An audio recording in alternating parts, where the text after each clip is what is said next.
everybody, so we're back to what's on the shelf and we're on part 19.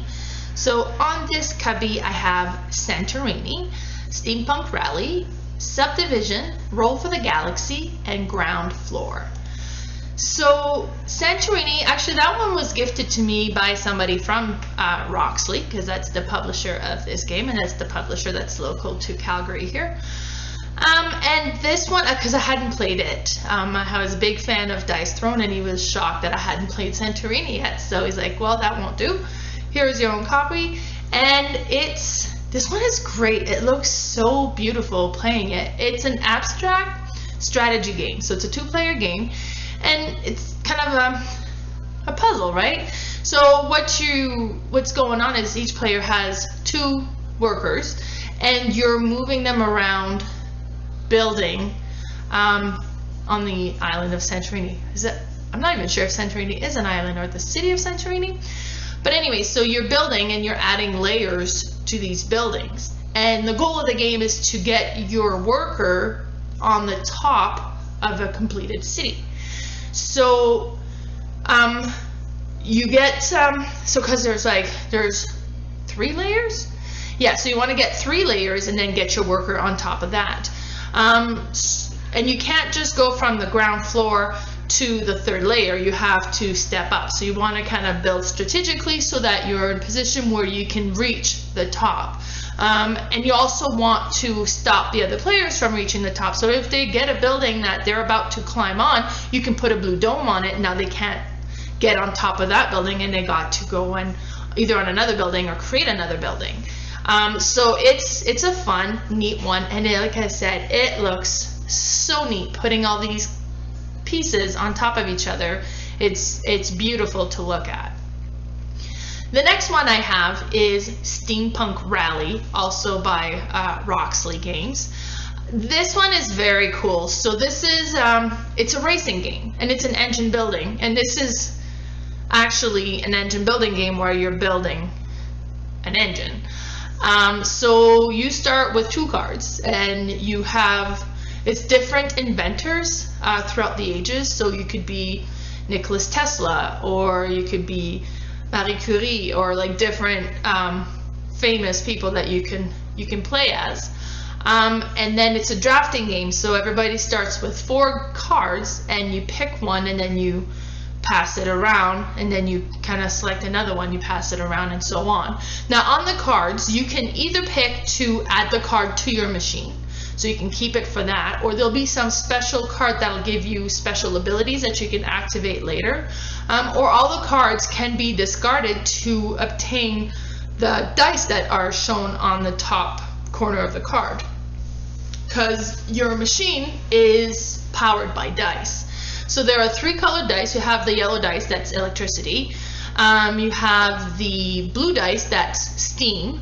And you have the red dice, that's combustion, fire. So depending on the components that you add onto your machine, what type of dice you're going to need. I tend to play where I concentrate on the one type of fuel, basically. So I'm trying to collect mostly the same colored dice to create the building, not the building, the machine.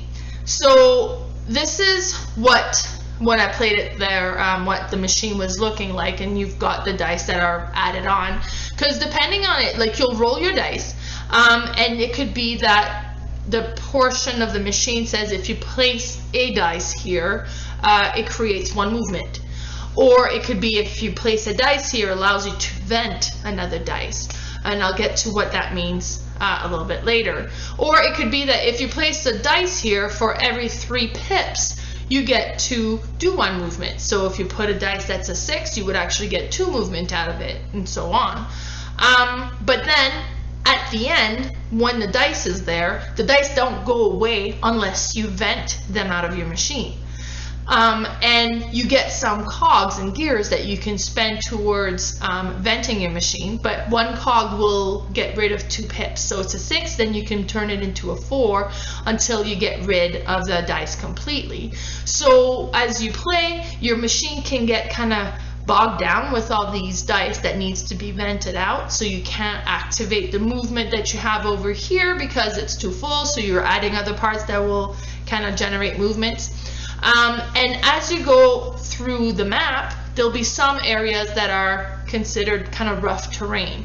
Now if you add, let's say, like a propeller, then your machine can kind of get some movement where they're helicopters, so you can go through rough terrain, and it's called smooth movement, so you're not taking any damage from the rough terrain. Otherwise, if you go through rough terrain just with regular movement, you got to track the damage that you're taking, but you can also kind of shield your machine as well. So if you have more shield than damage that you've taken, then your machine is fine. But if you've taken more damage than you have shields, now the parts of your machines are going to start falling off, and you have to pull cards off your machine.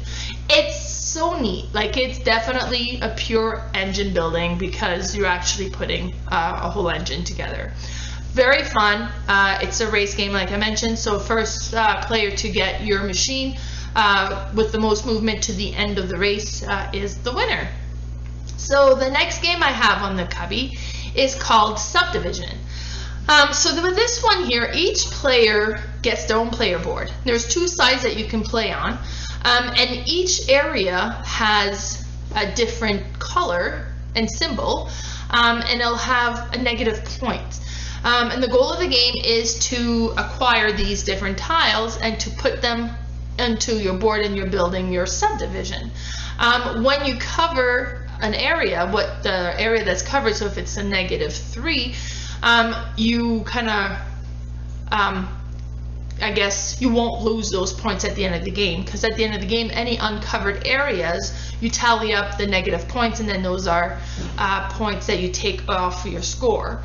And with this one, so it's a drafting game because everybody gets their tiles, and then you select one that you want to keep, and then you roll the dice, and the dice will indicate one of those color symbols on your map, and that's where you'll want to put your tile.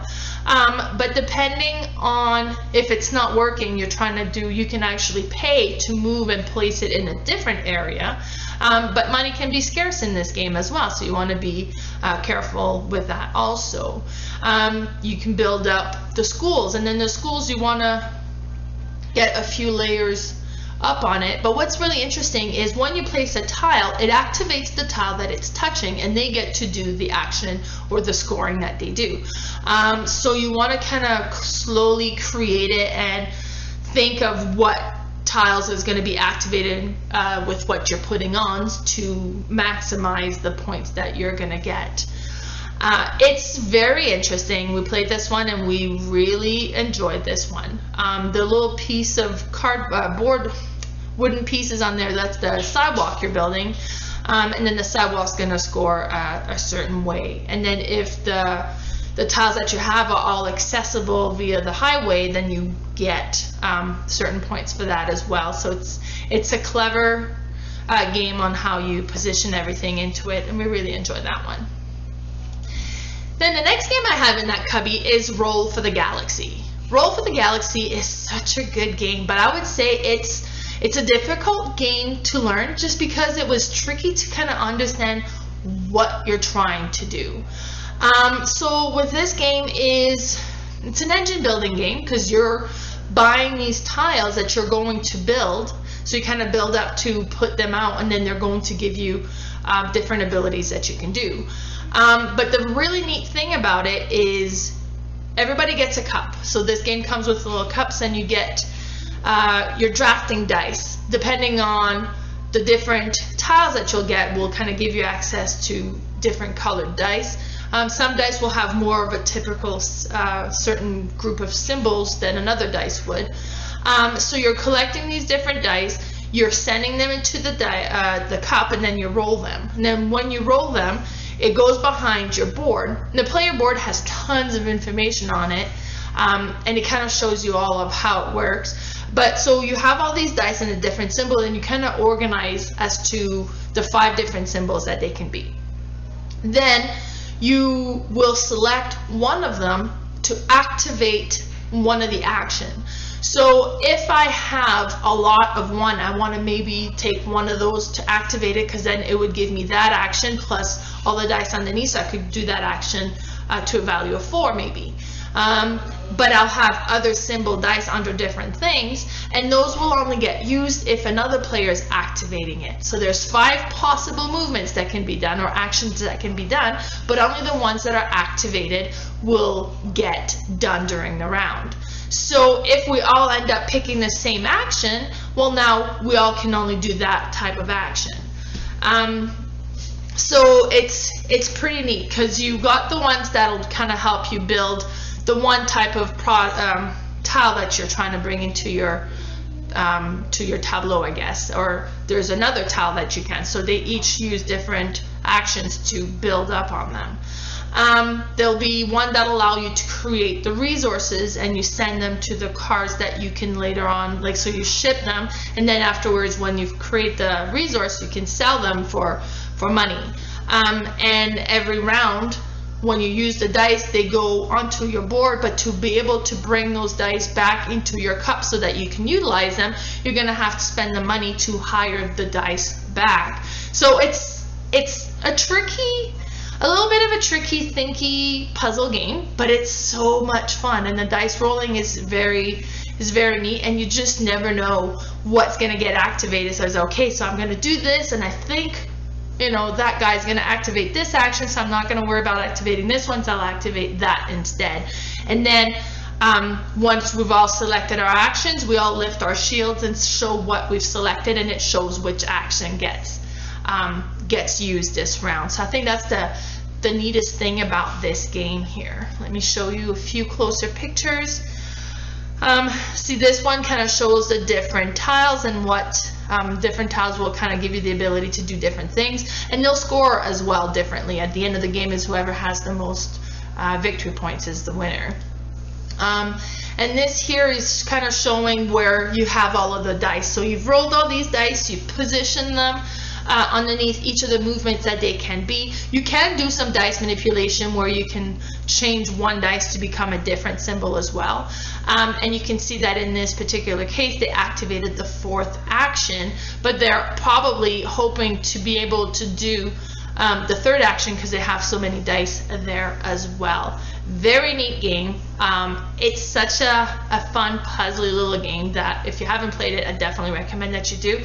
Don't get frustrated your first game, because I would say with me, it took me about halfway through the game before I realized what I was trying to accomplish.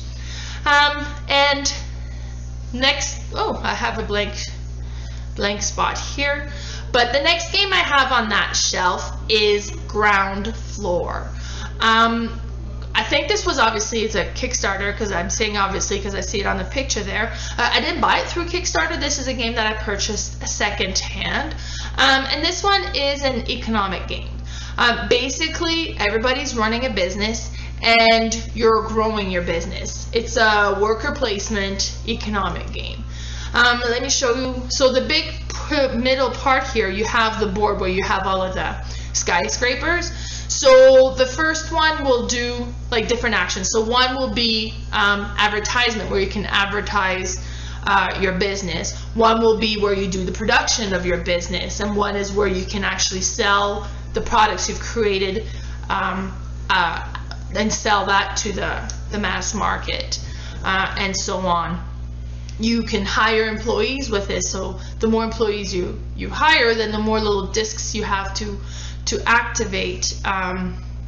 You can also purchase tiers to your own building, because each player gets one of those little player boards.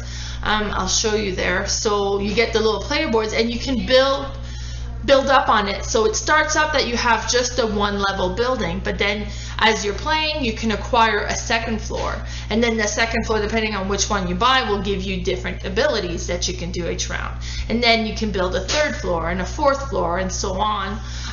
You have to make sure that you're able to pay the wages of your the workers that you have. And I'll show you this one. It kind of shows the different floors. So in this one, we've got 1, 2, 3, 4, 5. We've built the 5th floor, and you have the roof on the top. This is such a neat, fun economic game. Like, I've really enjoyed playing this one. It's one that there's tons to do. Like, there's a lot of different options of what you can activate and what you can do. So it's one that kind of keeps your mind going, right? But I really like it. If you haven't played this one, now, like I said, it was a Kickstarter, so I don't think it's one that's easily available, but if you get the chance to play, I would highly recommend it. This is a super cool game. And it looks like that was the last game on that cubby. So if you want to follow me on Facebook, my Facebook group is Did Spirit in the Area is Playing All the Games, or I am on Instagram as boardgame_mama, as well as YouTube under boardgame mama. So thanks, guys. I hope I see you for the next What's on the Shelf.